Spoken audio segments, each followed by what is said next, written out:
когда-то таки рассчитаемся за те транши, которые они нам дают? Условно, теоретически, наверное, да. Но по сути будет следующим образом. Что такое 4 миллиарда гривен? Я специально сделал выборку цифр, чтобы мы поняли, что такое 4 миллиарда гривен экономии за счет пенсионеров, за счет граждан Украины. Первое. Была такая компания Livelo в Украине. Компания, которая украла у государства порядка 4-5 миллиардов гривен за полгода своей деятельности и закрылась. Она работала под прикрытием правительства. Чем занималась? Она занималась импортом нефтепродуктов. Она была освобождена от налогообложения. Она не доплатила это.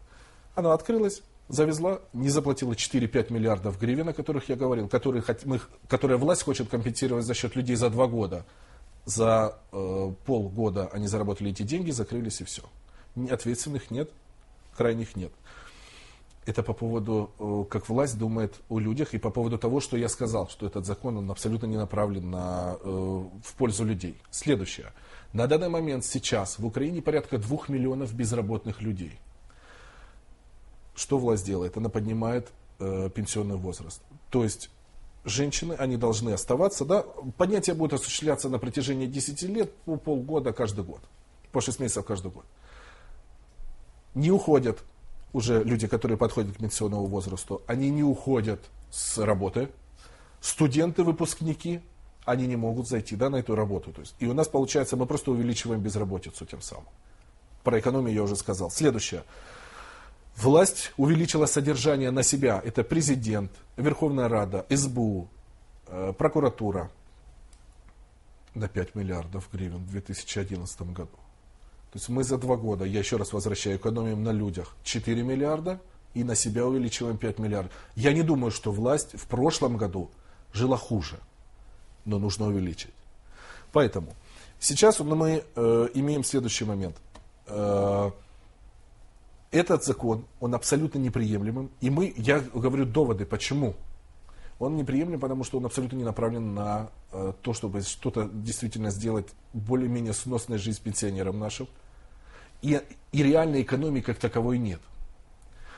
А теперь в чем случилась проблема? Арсений Яценюк внес закон, и в принципе это была поправка 40 называлась, к вот этому закону о пенсионной реформе.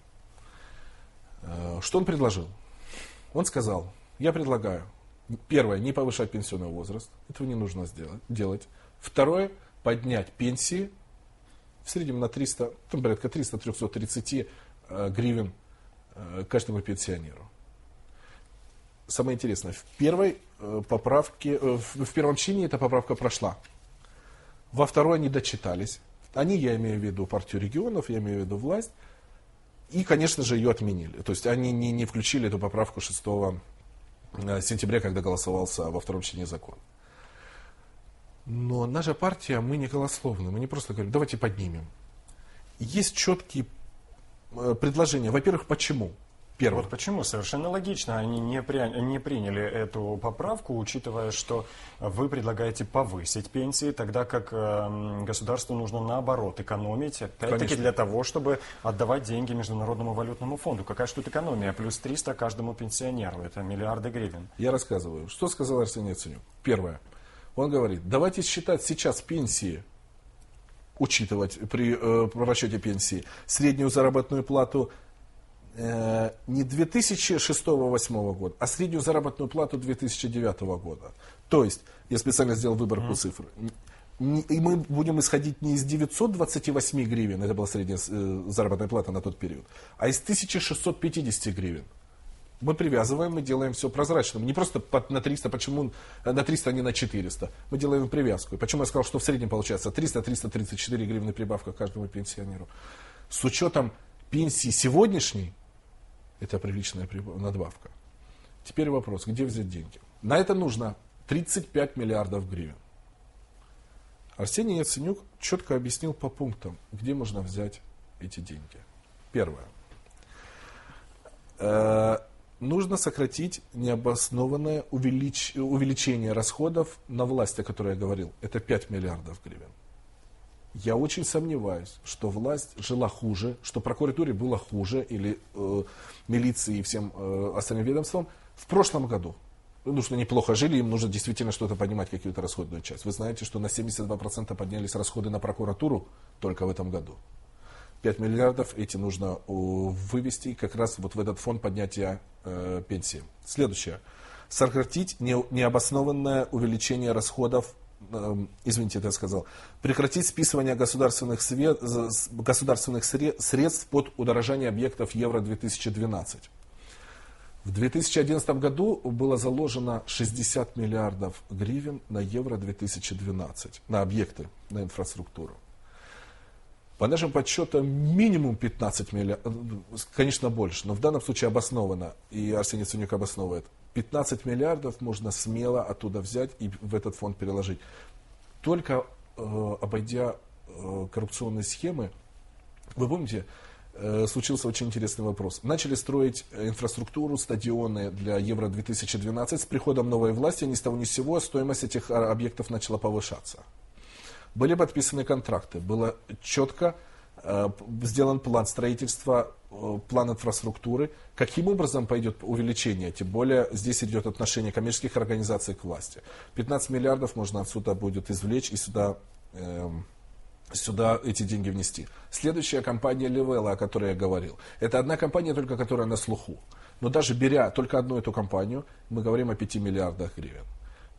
Нужно полностью закрыть коррупционные компании, коррупционные схемы, которые миллиарды гривен уводят просто неизвестно куда из бюджета. Следующее.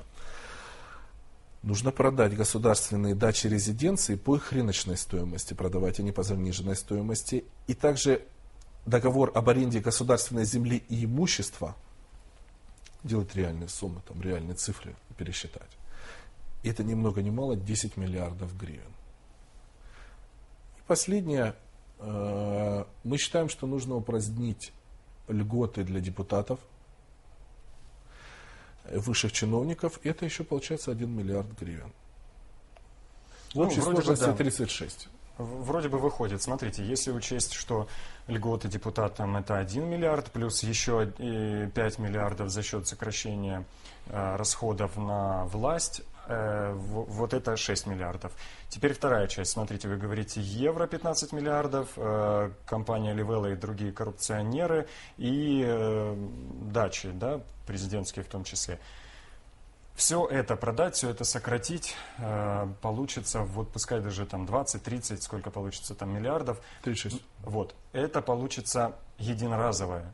То есть это получится сумма на 1 год для пенсионеров. А пенсионерам нужно получать пенсии ежегодно. Где будете дальше брать деньги? Ну, где вот не будете, да, где необходимо брать деньги дальше, спустя этот год? Смотрите, приняв этот закон, власть должна будет оплачивать, то есть она должна будет поднять пенсию. Давайте вспомним.